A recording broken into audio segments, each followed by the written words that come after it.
We've officially started. We'll let individuals roll in. We've already got some people coming out of the waiting room. Thank you, everyone, for joining. Jeff, Kyle, or Megan, would you mind just testing out a chat to make sure that the chat is working? That would be great. We did it internally, but I just want to make sure that that goes. Awesome. Thank you, Kyle. Thank you, Megan. Great to see you as well. We really appreciate it. If you want to get some chatter going in the chat, just who you are, what you practice, where you're from, and start making some connections and network here. Hey, Alan. Yep, party time is about to get going. Andrea, appreciate you joining as always. Thank you. We will have the Q&A, just full disclosure. I received a lot of pre-submitted questions for this session. I've got probably a full 2 pages. We're not going to go through every single one of them, but feel free to interrupt us. We want it to be interactive. We'll give people just one more minute here as they keep coming in. Trevor, John, great to see you. Appreciate you joining as well. So we do have a lot of PI here. PI, some fellow legal marketers, employment, family. All right, we got some good diversity here. All right, everyone's here. Let's reward those that were on time. Again, questions, throw them in the QA. If you want to chat, network with friends, by all means, that works for us. We do have a lot of submitted questions. And then at the end of this, if you feel the need to follow up, have another conversation with Ryan or Brittany, there will be a 1-question survey. If you indicate that you would like for them to reach out, we will be sure that they get that information so that you can continue having the conversation. All right. All right. I think we're good here. 2 minutes in, we've got a decent amount still coming in, but I want to thank everyone for taking the time to join us. We know that time is very difficult to come by, and the fact that you're giving us some of your attention, we really appreciate it, and we are grateful. So today's conversation, we're going to focus on something that we don't talk enough about or a lot about in legal, and that's really what it takes to build a firm that, operates as a unified business, right? Not just a collection of departments, disconnected efforts, right? Because if your marketing tells one story and then leadership is sending other signals out there, and then the client experience doesn't match either of those, you probably don't just have a performance problem. You've got a lot of other problems. But in this session, we'll try to identify and address and show you how you might be able to resolve those. For those that are new to the LegalFenix webinar series, I'm Ron Latz. I'm the founder of LegalFenix. I serve as a fractional CMO and a strategic marketing advisor to law firms across the country. And I'm excited, proud, honored to have 2 leaders in the space join me. They've been helping shape how firms think about growth and reputation, as well as the business of law.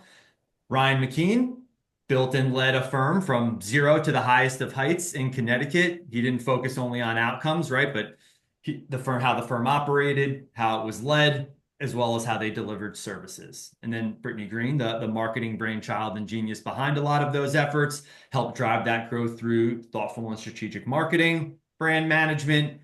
But what was really important here, and I can't wait to dive into, is how that matched the client experience that supported all of that. So together they now lead Bestera. If you haven't heard, they work with firms across the country. They help ensure that they're structured, that they're intentional, that they're fully aligned when it comes to these topics that we're going to talk about today. So marketing, leadership, and the client experience. So without further ado, Ryan and Brittany, right? Stage is set. Let's talk about why this alignment across each of these functions even matters. Ron, thank you so much for having us on. And I want to begin with like how Brittany and I approached this for years. One of our favorite questions is, what is marketing? And one of the ways we defined it from the jump, I don't know where I picked this up, some webinar, whoever gave this to me, thank you, because I think it was one of the most profitable pieces of advice that I received, which is that marketing is every outbound communication. So, an email to opposing counsel, marketing, a brief, marketing, a client agreement, marketing. It's not just Google ads or YouTube or videos or SEO or social. It is every outbound communication. And obviously, YouTube is an outbound communication. Those are channels for that.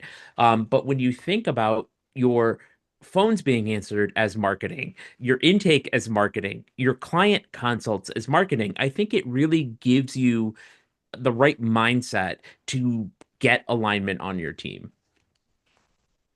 That's exactly right. And I think positioning your whole firm, everyone on your team in that way, uh, also allows for everyone to understand each other's roles and how those departments come together and work together to provide that seamless experience for everybody.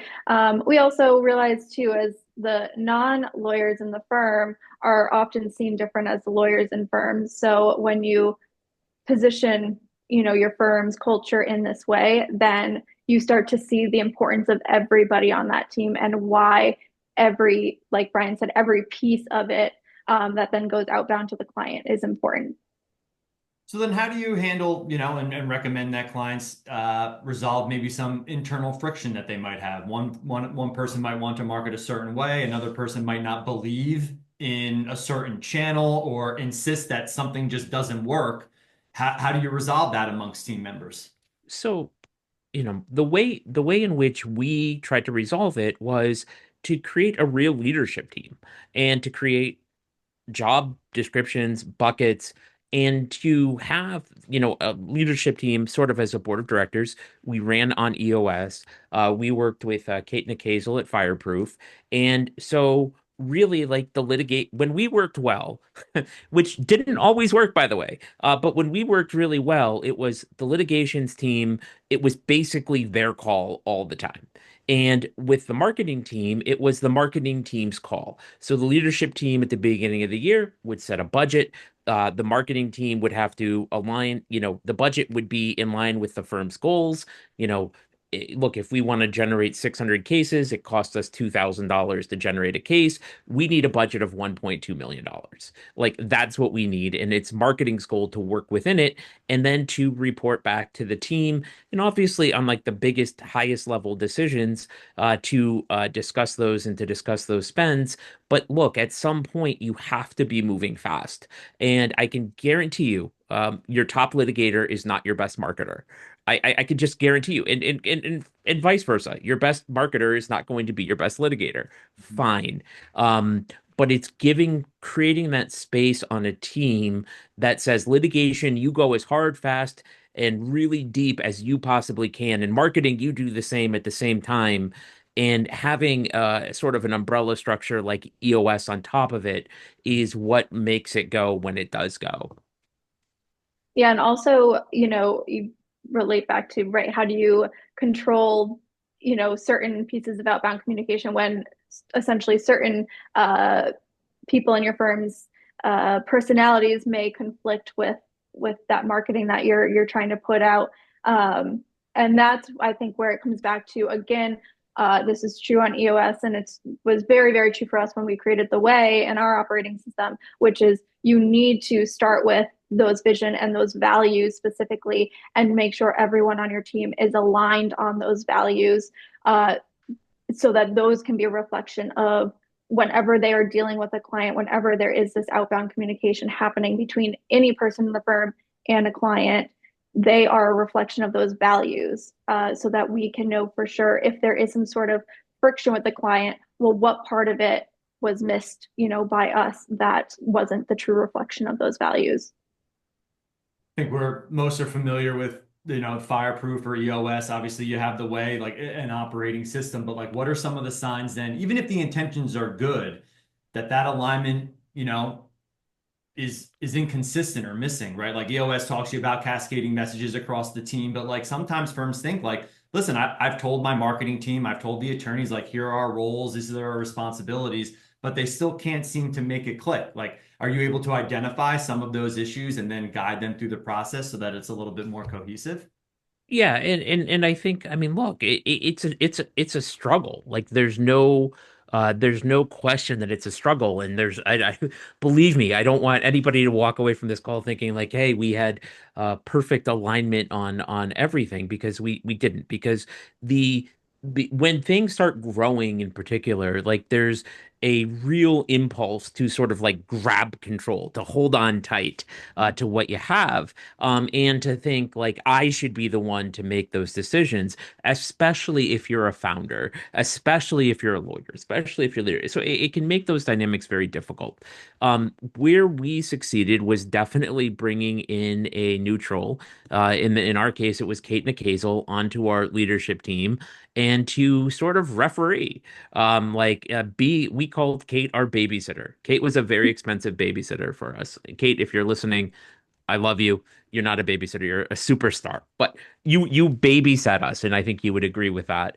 And that was a useful function as we grew to help navigate those issues because, Kate wasn't as tied to the internal dynamics.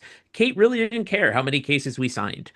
Kate wasn't on payroll. And Kate was in Detroit and we're in Glastonbury. So, Glastonbury, Connecticut, not England. But we were that outside perspective, I think was really useful as we grew. Were you going to chime in or add, Brittany? Nope, that's exactly what I would agree with. Okay. Let's for those that are thinking, all right, I've got to do something about this. When you start working with a firm, how are you guiding and talking to firms about like where you even start? Do we uncover marketing issues? Do we start with leadership? How do you guide the firm so that you can try to resolve some of this stuff and misalignment?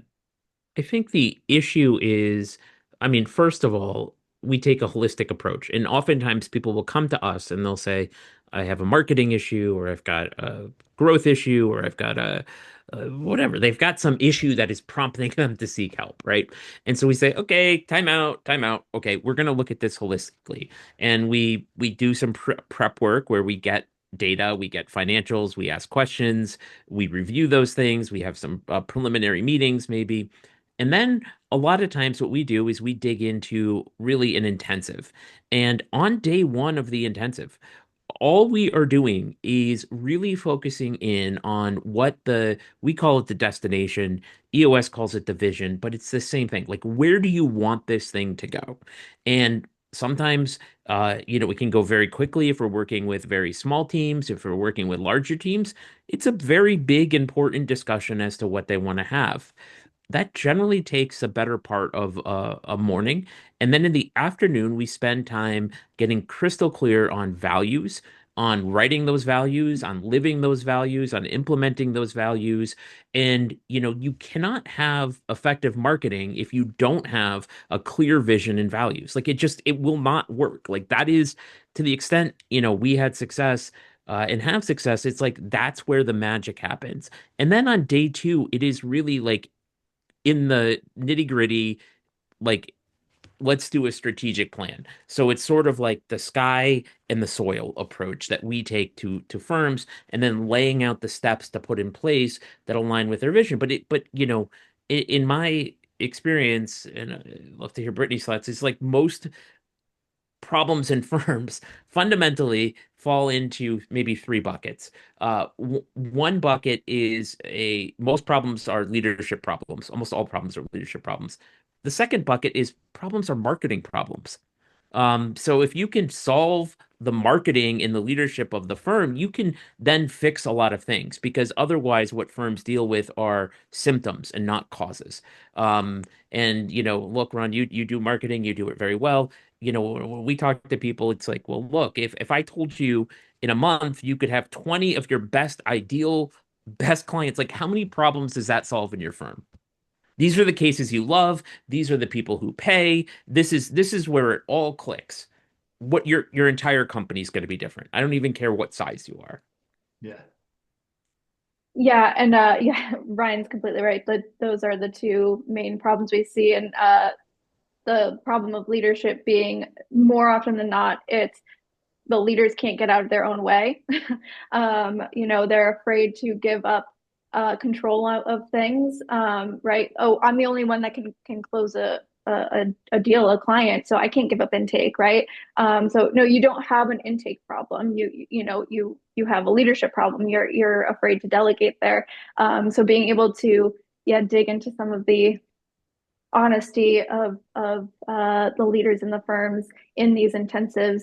We do some some trust exercises too on day one that aren't all the, frou-frou, like silly get out of a pretzel thing. They're like, let's really dig into what are you doing that's, can be that you should continue doing, what should you stop doing because it's actually hindering possibly the growth of your firm and where you want to go, and hindering other people on your team to be able to maybe take control of something that they're better suited for, that you just haven't been willing to give up yet.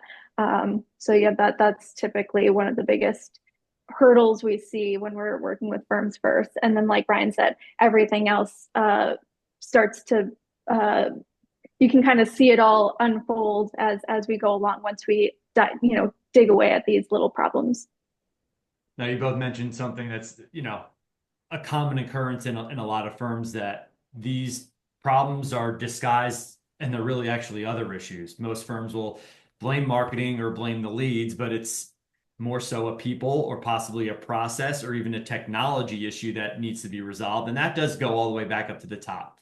Leadership, change management, right? Having a program champion internally to drive that change so that it is successful and that you get adoption across all the units of the business is a way to get everyone in alignment, rowing in the same direction. But when you have a firm come to you, and like I had run into situations where firms do want to increase investment, but they might not have the infrastructure or tracking in place. How do you get them to pump the brakes and say, listen, we might have some deeper issues here, whether again it's leadership or maybe it could be marketing or just the process isn't there. Like, how do you get them to kind of take a step back and look at that before doubling down on ads or LSAs or trying the hot new social media that's out there?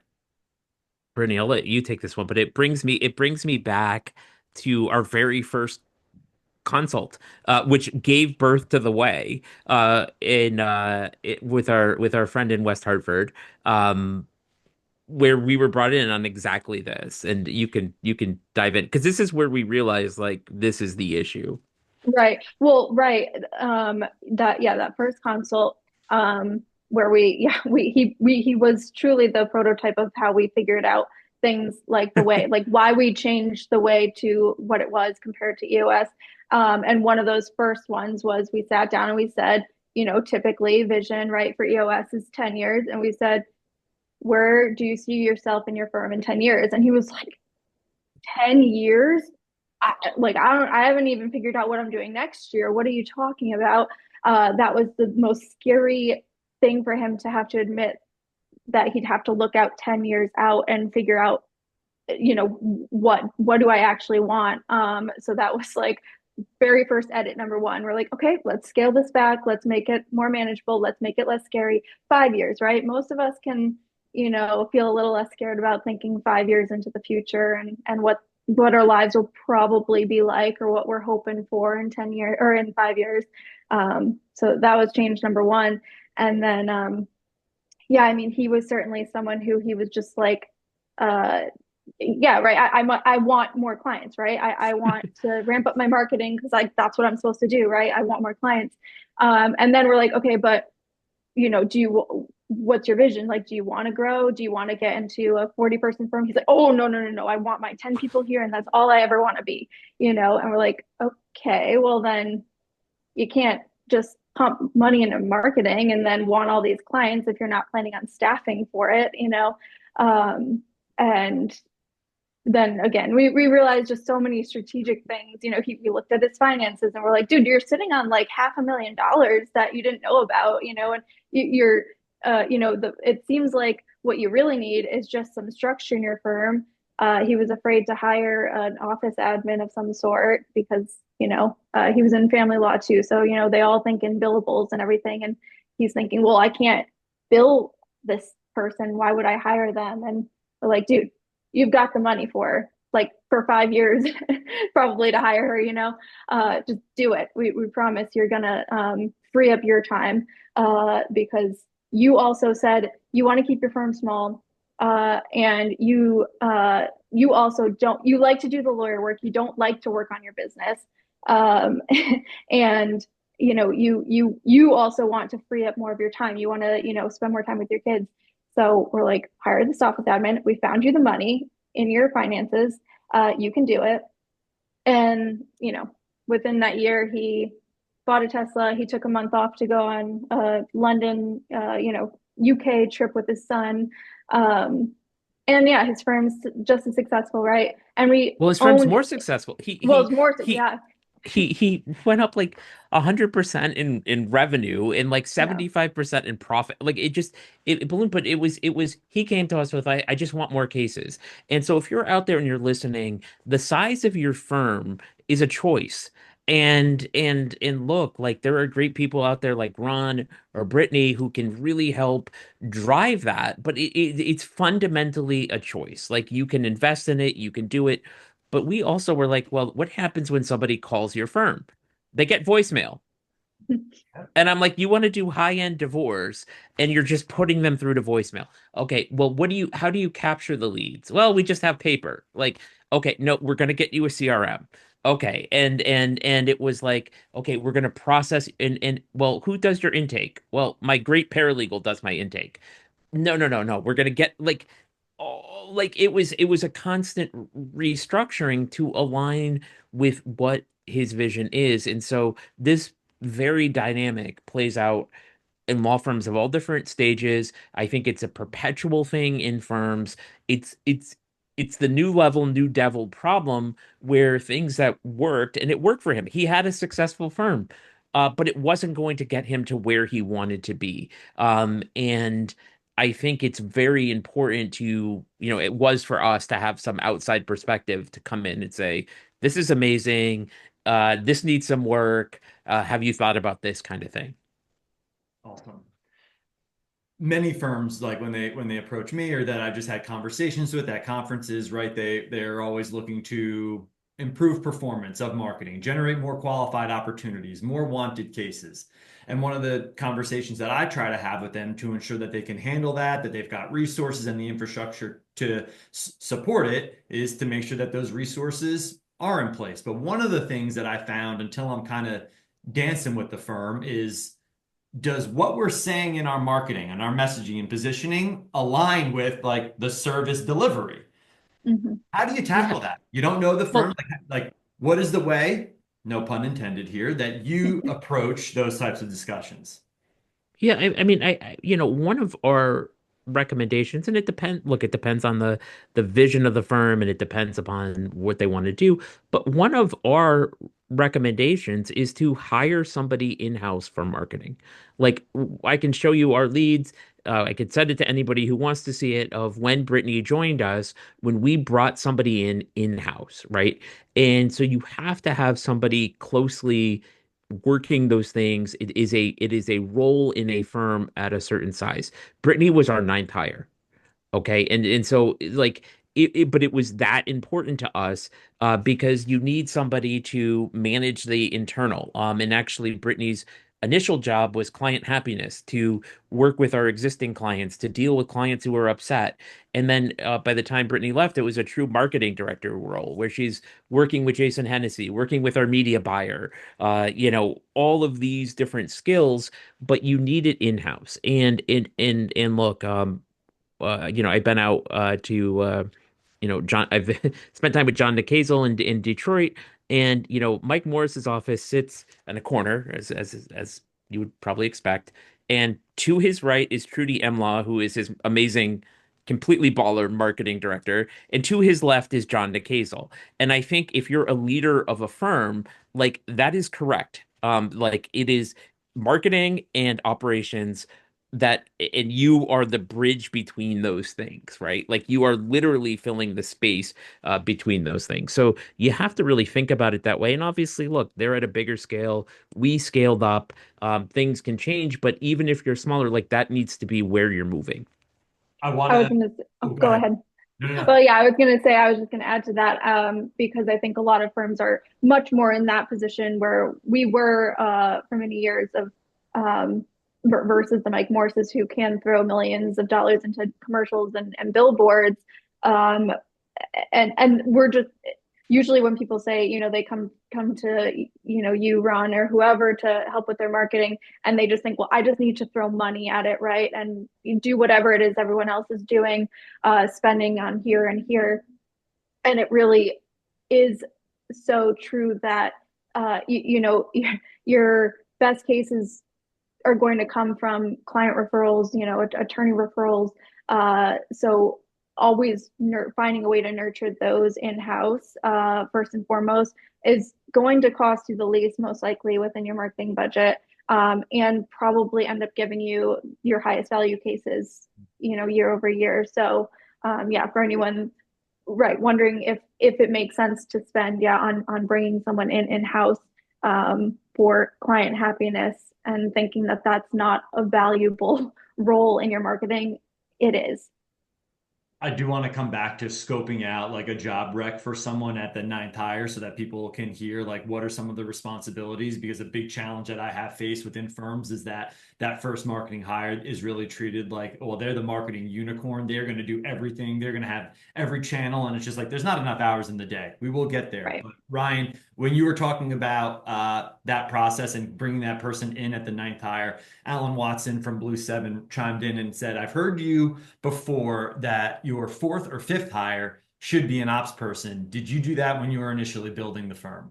Absolutely. I was smart enough to know that insurance applications and taxes and accounting and bill paying and all the things that are very necessary to run a firm, health insurance, shopping, um, onboarding, making sure people had supplies. Like that was not something that was my like go-to. Like I am not a practical human being in any sort of way.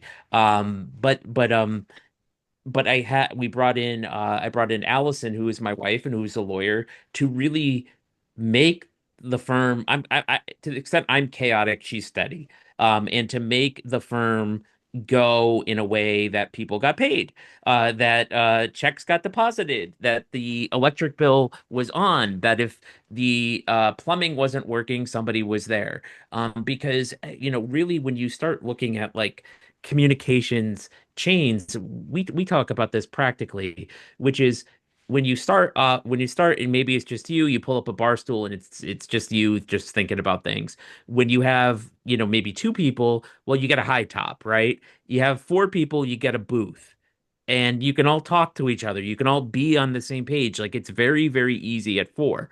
At five, that's when you need a table or your booth gets really cramped, right? By eight people, you have a long table and somebody at one end does cannot hear somebody at the other end.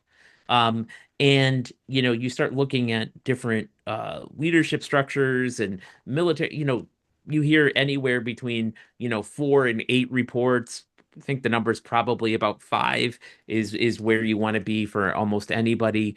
And as you grow, your operational complexity becomes more and more and more.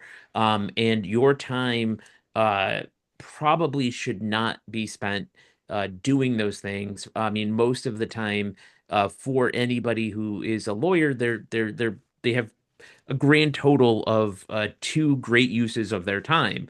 One is, bringing in money, making money, trying cases, being in production, or two, bringing in newer cases, leading, being out there in the community, speaking, writing, engaging, doing video, like that is a good use of time. And all the other stuff, and if you let it fall by the wayside, like it's going to bite you. You're going to pay too much in taxes. You're not going to pay taxes. Vendors are going to get mad. So yes, hire that ops person. If you start going beyond five people without an operations person, you're going to be wasting your time and feeling pain. It's going to cost you money. Brittany, I want to just go back to the marketing role. Can you Yeah. talk a little bit about like your evolution, how like you came in initially and then progressed to then becoming the director and managing everything? Because a lot of firms they're in a conundrum, right? Like they want to invest, but then they all don't have either the capital or the resources to push things forward internally to execute on some of the tactical components of the strategy. Like, how did you handle it? What did you do from the get-go? And then how did those responsibilities continue to be bolstered on? Right. And I mean, first and foremost, most, law firm owners, right, are typically money makers like Ryan, right? So me coming on, it's not like there wasn't already somebody in the firm, right, that was already a good, a good person who was getting leads coming in, right? So first and foremost, most of law firm owners are already in that capacity, and enjoy that in some way at least. So, you know, that's necessary, right? And the big reason I was first hired was to just essentially be able to expand that for Ryan, right? Because again, just like with operations, his time is better spent doing other things. As one of the you know two or three lawyers that was still in the firm, he still needed to do legal work as well, right? He couldn't hand that off yet as he was still growing.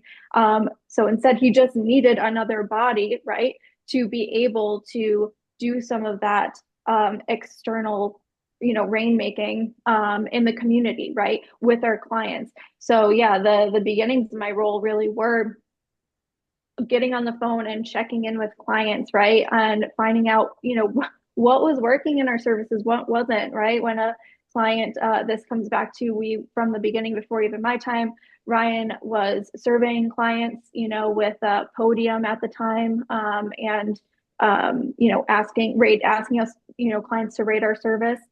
And if we got a bad rating, I was on that phone in an instant with that client asking, what could we have been doing better? How can we improve for you, so that we could constantly make our services better.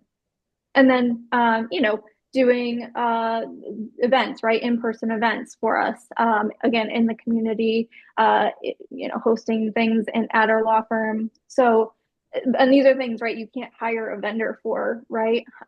So that was really the beginnings of my role. And then, yeah, through training and through, conferences and just learning through osmosis, it was over time being able to take on the responsibility of the more traditional marketing director role, right?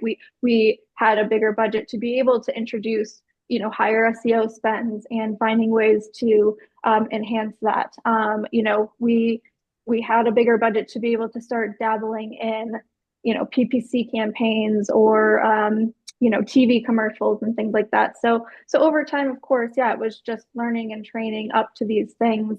And by that point, of course, we had structure, we had budgets in place, we had a lot of these systems that made it easy for me to be able to, the client happiness things, I never offloaded, right? Those were always things that were going to be internal and that were on my bucket. And then there was the things where, like as Ryan had mentioned earlier, I was just sort of the overseer of all these vendors that we now knew we were ready to bring on, right, to enhance our marketing game.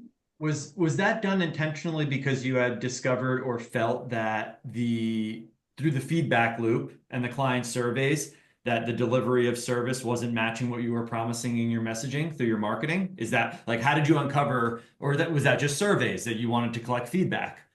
Oh yeah, no, I mean, it was just, again, I think this goes straight back to Ryan's initial view on what marketing was, where he learned it was just that every piece of outbound communication was marketing. And so, and again, also coming back to knowing all of our best cases will always end up coming back from either client referrals or attorney referrals, right? So the easiest and least expensive way to keep your marketing good is to just keep your clients happy, right? And the only way to make sure you're keeping them happy is to ask them, right? And ask them as much as possible, as early on as possible, because it's a much harder and more expensive mess up to make if you go through your whole case and then find out you did this one little thing wrong, maybe, and the client wasn't happy about it, and it's going to now go off and tell everybody like, yeah, they were fine, but they did this to me. If you had found out right away when that happened, then you can apologize, you can make it right. And by the end of their service, you've found ways to improve it so much that they forgot that even happened. In Ron, one of our core values from the start was, being client centered and being and really living that value, and meaning it and going the extra mile for clients. And we scaled that. I mean, we when we had Podium and 2018, 19, 20, our net promoter score was like 87, 88. And even as we scaled our team to up to 40 people and handling at any given moment, 600 plus cases at the time, our net promoter score was like high 70s, like 77, 78. Clio Trends report says net promoter score is something for law firms like 34. So we were living it. It wasn't bullshit. And I think that's also like the thing, which is like if you're if you're trying to sell something that is, you know, not true, then you are a fraud and you are going to get ripped apart in today's world with online reviews and Reddit and message boards and Glassdoor and all of those things. People will figure out that you're a fraud. And to me, nothing could do more reputational harm than that. So you're better off dialing in on this stuff, meaning what you say, living your values. And it's not fast, like it's not sexy. Sometimes it's going to feel like you're leaving money on the table, but prioritizing those things, that then allows you to scale up your marketing messages, right? That allows you to create alignment across channels. That's when you can really, really get a lot of traction with your marketing because if you're out there, like it all works. Like TV works, OTC works, billboards work, blogging works, LinkedIn works, Meta works. Like it all works. Um, and it's hard to get to all those things, but it really works when you have coherence across platforms, alignment across platforms, and alignment internally as to who you are, what you're doing, and how you're doing it. Try to talk about channel mastery. We're not trying to boil the ocean and chase all the shiny objects. Let's understand how our audience reacts and our content resonates in one, take lessons learned, best practices, apply it to another. Again, test, reiterate, optimize, and keep going. Talking a lot here about service delivery as well as client experience. I thought this was a good one that I got in because they were able to weave in unreasonably great service, Ryan. But like they're talking about an acceptable level of service to moving something towards more consistent and basically unreasonable. So when you're working with a firm, how do they just bring it to that next level to make an impact so that that loyalty and the perception of the client puts them at an echelon above all the other options they have at their consideration? So when we brought in Will Guidera's team, I mean, if you're out there, like read the book Unreasonable Hospitality. It's right on my desk. We brought in Will Guidera's team from 11 Madison Park, and they really touched on this. Like, service is what you do. In a restaurant, service is bringing somebody a coffee. Hospitality is how you make them feel. So, if you're looking at that and you're looking at a PI firm and you're doing intake, service is getting the information. Service is making sure that the files open correctly, making sure that they're routed properly in your system, making sure that you have the necessary documents. Hospitality is, do they feel heard? Do they feel cared for? Do they leave their call feeling good about your decision to hire your firm?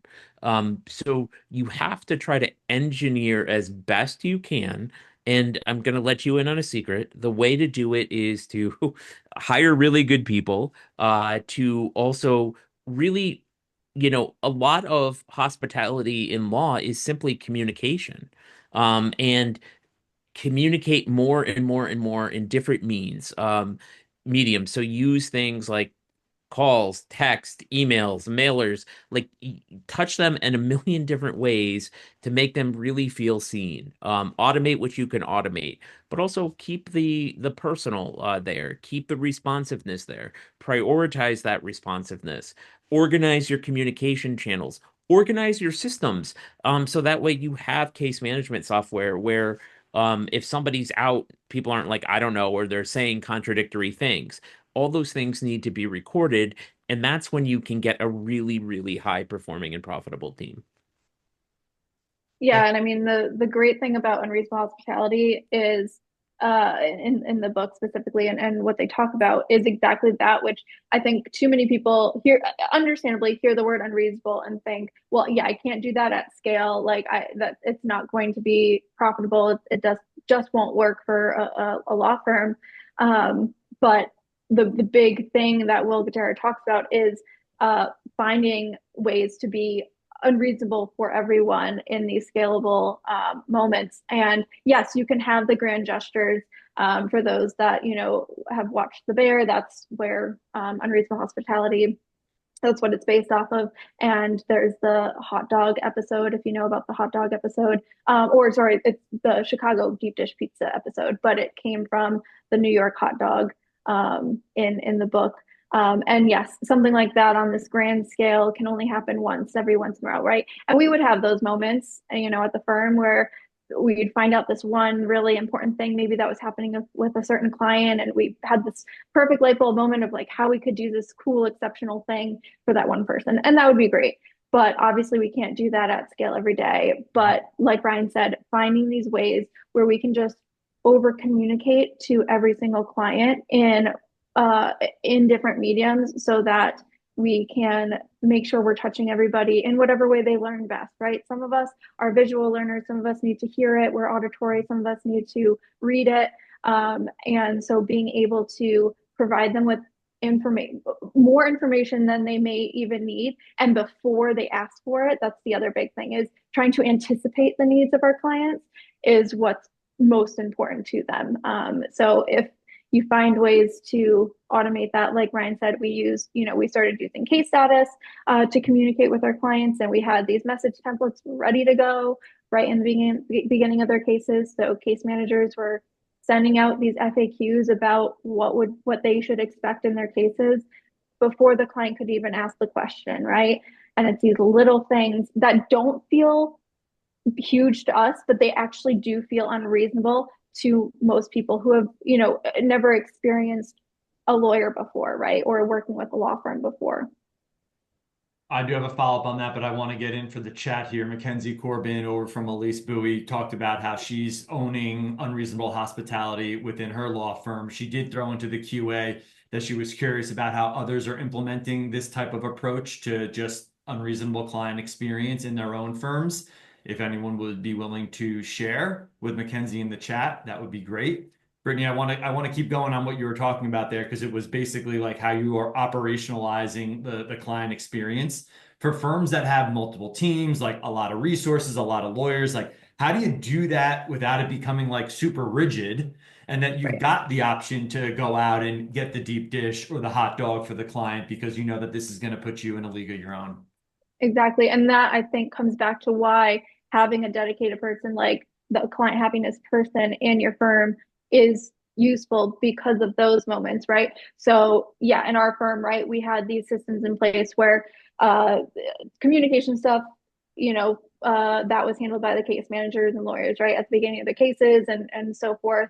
That was all, could be done unreasonably by those people. And then we had I forget how they worded an unreasonable hospitality, right? But there's like the unreasonable hospitality for all, and then there's like unreasonable hospitality for some, right? So then we had that system of who can we touch throughout their cases with fun things, but we still had a system for it, right? So when life events happened, I had in our internal database.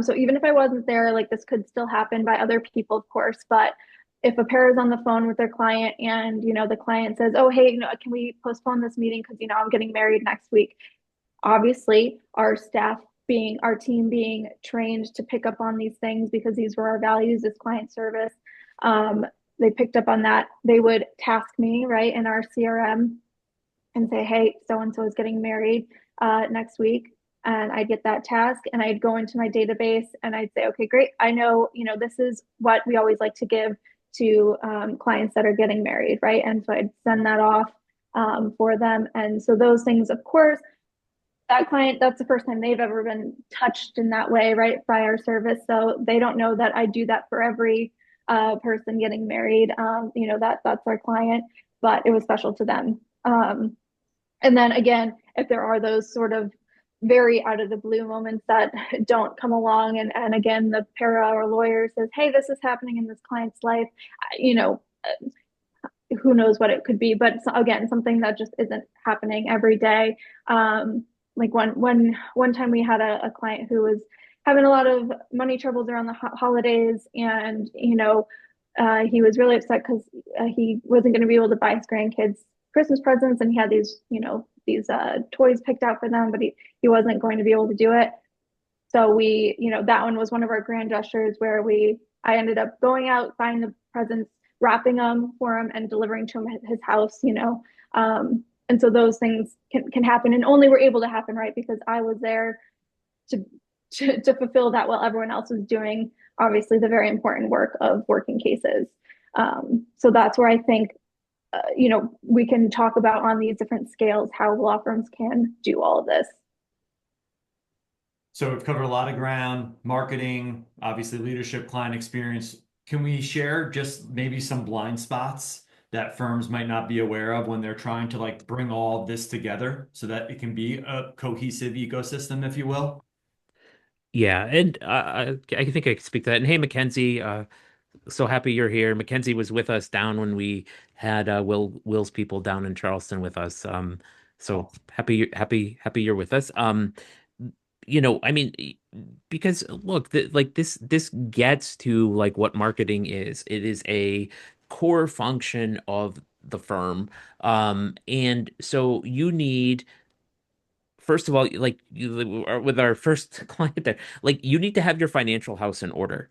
So if you don't know how much money you're making, or you don't know where your money's going, or you don't know, or you don't have a very basic budget, like at Best Era, we very much believe in percentage-based budgets. Allocate so much to this and so much to that, but you need to have those things in place. Like you need to be good operationally.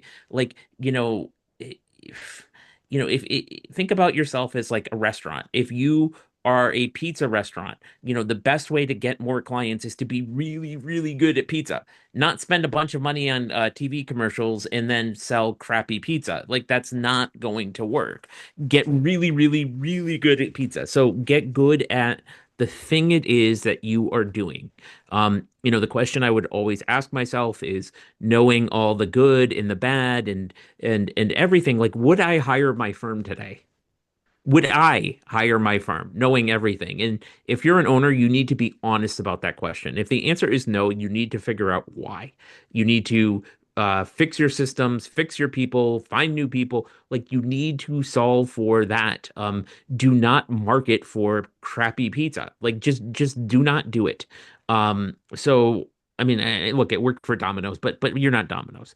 But I really encourage you to think about it holistically. Think about your leadership team. Think about how you're staffing your cases. Are your people too overworked?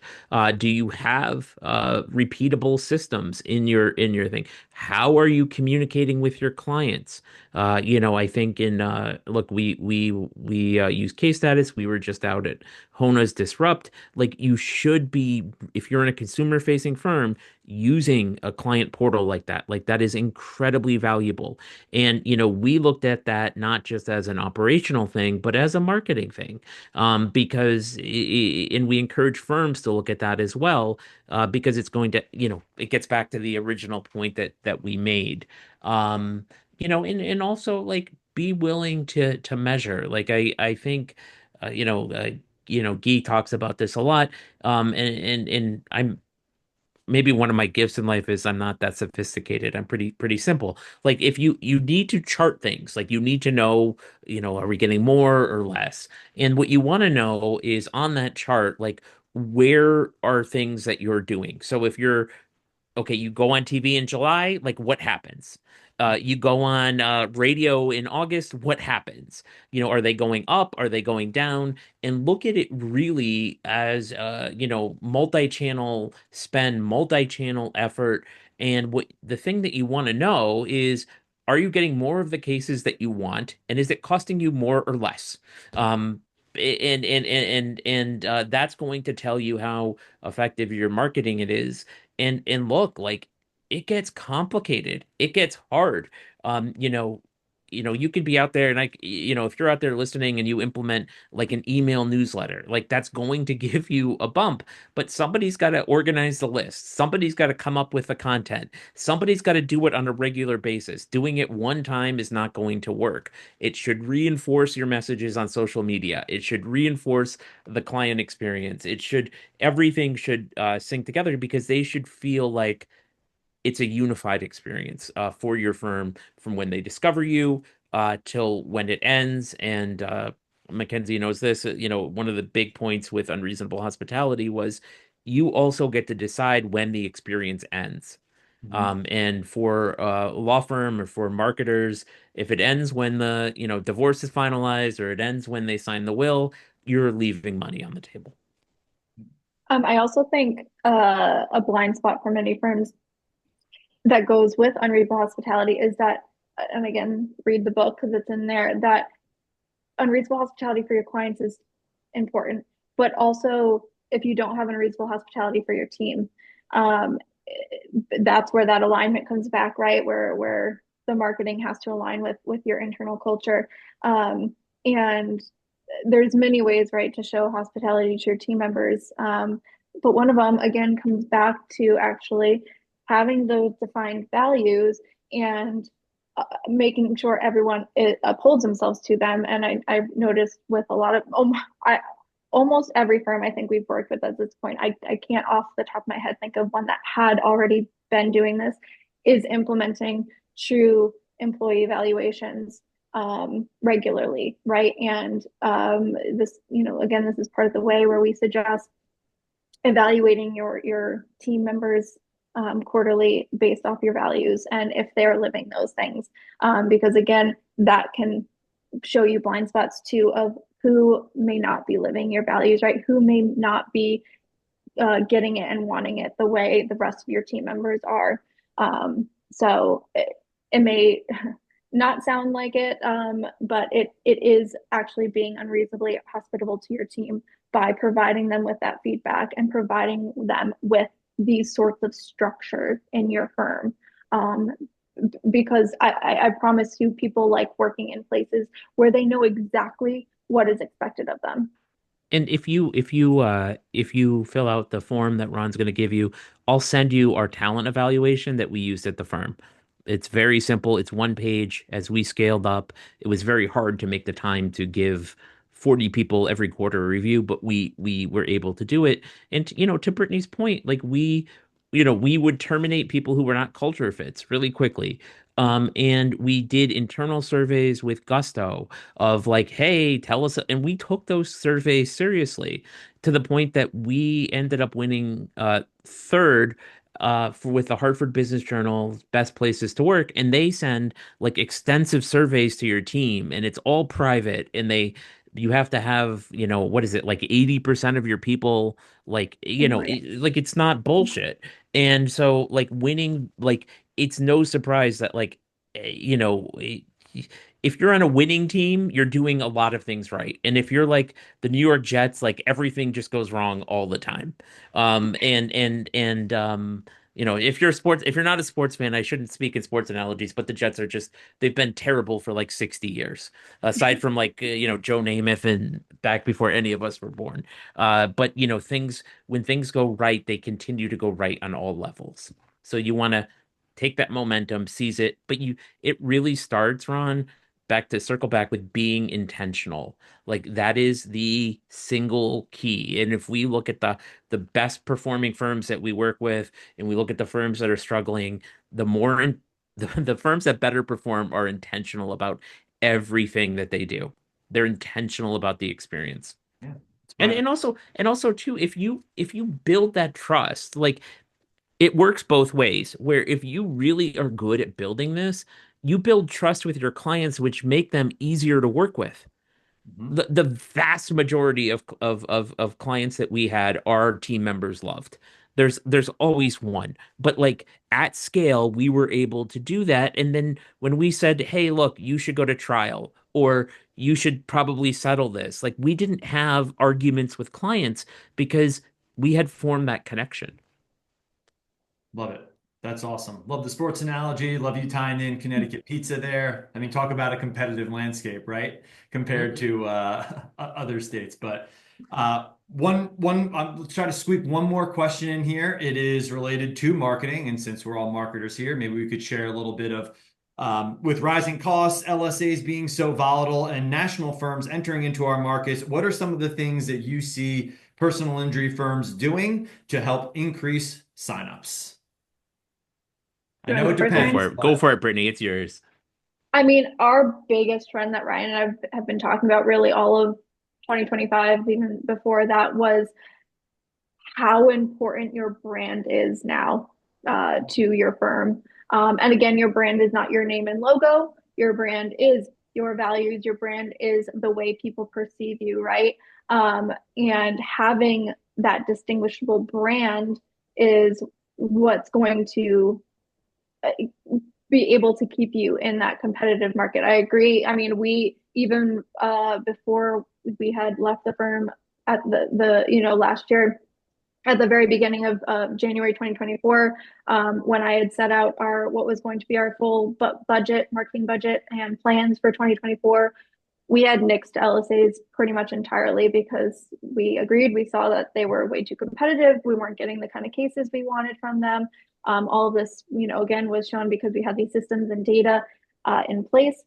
And what we were actually focused on last year, before we exited the firm, was focused on branding. And, we had a whole plan laid out and we were going to become Connecticut's winning team. And that's what we wanted to, be known for. We had, billboards and yes, we did have the logos and the signage and the images, right? And the assets out there for that as well. But we had also, we had just recently redone our vision and our values as well as a firm. And this was what we had laid out so that, again, all of our messaging going forward was about how we were Connecticut's winning team. And that's what we were going to be known for. So my best advice is like you said, with rising costs, with people trying to acquire you, make your brand as individual, as unique as possible, and just find those ways to stand out and think about what your unique value proposition is about your firm and live and breathe that. And that's so right on. And if you aren't doing these things, like you are doing random acts of marketing, and we see that a ton in firms, and it's like, well, yeah, it's not going to work. And if it may work, but it's not going to work as well as you want if you're not really tackling it holistically. And then ultimately, finding partners who can then execute on what that is. But you can hire a fantastic ad agency, a fantastic social agency, a fantastic, TV marketing buy. You could hire great creatives. But if it doesn't fit together, like you're leaving, you're just driving up the cost for yourself is what you're doing at the end of the day. So, figure those things out. Ryan, Brittany, this has been great. Thank you so much again for joining us. Just let everyone know where would be the best place for them to find you outside of the survey, but on a day-to-day basis. We're everywhere, honestly. You can find us at bestera.io online. You can drop either of us an email at either Brittany at bestera.io or Ryan at bestera.io. We also have an amazing Slack channel. I know some of you here are already part of it, so thank you for those that are. It's filled with almost 300 lawyers and legal adjacent minds across the country. It's $1 a day to join, but the conversations over there are just incredible. And you again got us available to DM whenever you need us, so we can send that info as well. Yeah, and you can find me on LinkedIn. You can send me a DM there. I'm there. Awesome. If everyone doesn't mind before they leave to fill out the survey, it would be great. I'll get that over to Ryan and Brittany as we wrap up. Kyle, Alan, Megan, Andrew, we got great feedback. So we appreciate everyone joining. We will be back next month for another installment of the Legal Phoenix webinar series. But if you have questions in the meantime, you know how to find me. Thank you everyone again so much. We will see you again next month. Thank Thank you. you. Bye. Bye.